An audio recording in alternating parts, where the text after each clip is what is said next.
Hi hello नमस्कार. पर्वची दुनिया आणि फॅमिलीमध्ये मी समीक्षा तुमचं सर्वांचं पुन्हा एकदा मनापासून स्वागत करत आहे. आणि आज आहे रामनवमी. तर रामनवमीच्या सर्वप्रथम तुम्हा सर्वांना खूप साऱ्या शुभेच्छा. आज राम जन्मोत्सव आहे. सर्व ठिकाणी खूप धूमधडाक्यात साजरा होत आहे. तसाच आमच्या ठिकाणीही साजरा करण्यात येत आहे. तर तो कशा प्रकारे साजरा करत आहेत तर ते तुम्हाला मी आज दाखवणार आहे. आणि त्याचबरोबर मंदिराचं प्राणप्रतिष्ठापन सोहळा देखील इथे आहे, ते सुद्धा तुमच्यासोबत शेअर करणार आहे. चला तर मग आपण आता बघूया रामनवमी महोत्सव आणि मंदिराचा प्राणप्रतिष्ठापन सोहळा. चाललेलं आहोत मंदिराची इथे आणि अगदी आमच्या बिल्डिंगच्या बाजूलाच आहे. तेव्हा तुम्हाला थोडीशी लाईटिंग सुद्धा तिथे पाठीमागे दिसत असेल. इथे ही आमची बिल्डिंग आहे. सर्व थोडंसं काम चालू आहे बिल्डिंगमध्ये. चला आता आपण जाऊया. अगदी बाजूलाच आहे आणि आवाजही येत असेल तुम्हाला. आपण जाऊन बघू तिथे काय कसं मंदिराचं वगैरे हे केलेलं आहे. आवाज कदाचित यायला थोडासा प्रॉब्लेम होऊ शकतो कारण गाण्याचा वगैरे खूप आवाज आहे. आणि इथे आहे पर्व. आणि पर्व इथे चाललाय. पर्व कुठे चालला तू? कुठे चालला?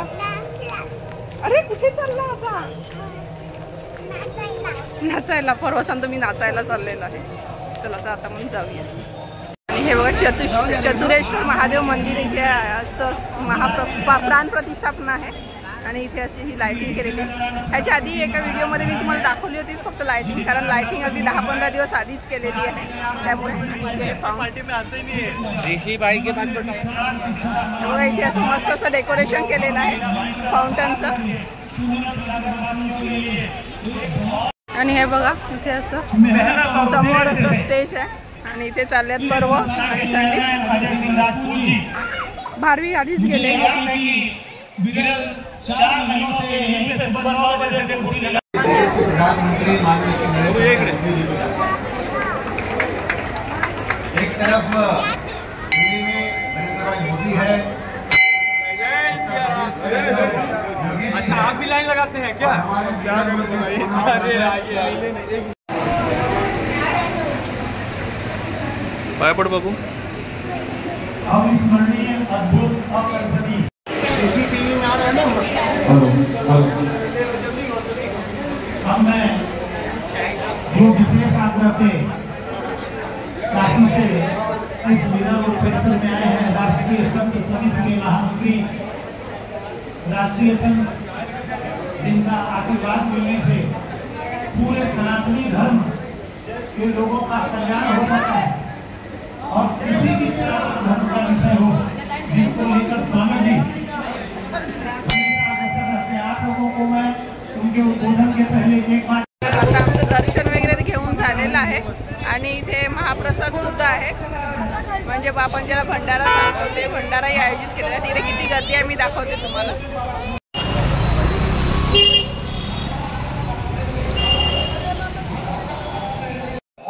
आता मी दर्शन वगैरे घेऊन आलेलो आहोत. सर्व दर्शन वगैरे खूप मस्त झालेलं आहे. खूप मस्त असं मंदिर बांधलेलं आहे. आता आम्ही जेवण करून घेतो. तिथेही महाप्रसाद होता. महाप्रसाद होता म्हणजे आपण ज्याला भंडारा वगैरे बोलतो तो होता. पण मी जेवण केलेलं आहे म्हणून आता आम्ही जेवून घेतो. जेवणात काय काय केलेलं आहे ते तुम्हाला दाखवते आणि नंतर बोलतो तुमच्याशी. हे मी तुम्हाला दाखवते जेवणात बनवलेलं आहे. इथे आहे हा सांबार बनवलेला आहे. त्याचप्रमाणे कुकरमध्ये आहे भात आणि इथे मस्त अशी एकदम क्रिस्पी कुरकुरीत कोथिंबीर वडी बनवलेली आहे. फक्त आजच्या पुरती एवढ्या फ्राय केलेल्या आहेत. बाकीच्या फ्रीजमध्ये डब्यामध्ये ठेवून दिलेले आहे. इथे त्याचबरोबर इथे आहे सलाड आणि आज रामनवमी आहे म्हणून काहीतरी गोड म्हणून इथे बनवलेली आहे ही मखानाची खीर. असं आज जेवणामध्ये मेनू. जेवणात काय केलं ते तुम्हाला दाखवलेच आहे. आणि आमचं जेवणही आता झालेलं आहे. आणि बरोबर आता आईस्क्रीम खातोय. खाला पण करे बरोबर. हो परवाचा आईस्क्रीम खाऊन झालेला आहे. तर असं रामनवमी अजून एक आईस्क्रीम आहे. पाहिजे तू कोणाला? ना देतो का? हो पाहिजे का तुम्हाला? तर जेवण वगैरे झालेलं आहे आणि आज रामनवमीच्या दिवशी मस्त असं मंदिराचं प्राणप्रतिष्ठापन सोहळाही पार पडलेला आहे. आणि खूप सुंदर असं मंदिर बांधलेलं आहे. अगदी मस्त असं तुम्ही बघितलेलंच आहे व्हिडिओमध्ये. आणि अगदी आमच्या बिल्डिंगच्या मागेच आहे त्याच्यामुळे इतकं मोठं आणि सुंदर हे आमच्या बिल्डिंगच्या जवळच आहे, त्यामुळे आम्हालाही हां आम्हालाही जरा बरं वाटेल. काय असलं महाशिवरात्र किंवा कोणतंही असं तर जवळच मंदिरामध्ये लगेच जाऊन येता येईल. आणि मुंबईसारख्या ठिकाणी इतकं मोठं मंदिर असणं हे खरंच एक भाग्याचीच गोष्ट आहे आपल्यासाठी. तर आज जेवणामध्ये कोथिंबीर वडी वगैरे केलेली होती आणि जेवण वगैरे झालं मस्तपैकी. आणि कोथिंबीरची जर रेसिपी हां सर कोथिंबीर वडीची जर रेसिपी तुम्हाला बघायची असेल तर तो व्हिडिओ मी ऑलरेडी एकदा अपलोड केलेला आहे. तो मी एंड स्क्रीनला लावून देईन, तर तुम्ही बघून घ्या. तर पुन्हा एकदा तुम्हाला सर्वांना रामनवमीच्या खूप साऱ्या शुभेच्छा. आणि आजचा व्हिडिओ इथेच एंड होतो. व्हिडिओला लाईक शेअर आणि सबस्क्राईब करायला विसरू नका. तसंच आपल्या चॅनलवर नवीन असाल तर सबस्क्राईब करा आणि बेल आयकॉनवर प्रेस करा, जेणेकरून माझ्या सर्व व्हिडिओची तुम्हाला नोटिफिकेशन येतील. असाच एक नवीन व्हिडिओ घेऊन मी तुम्हाला भेटेल. बाय.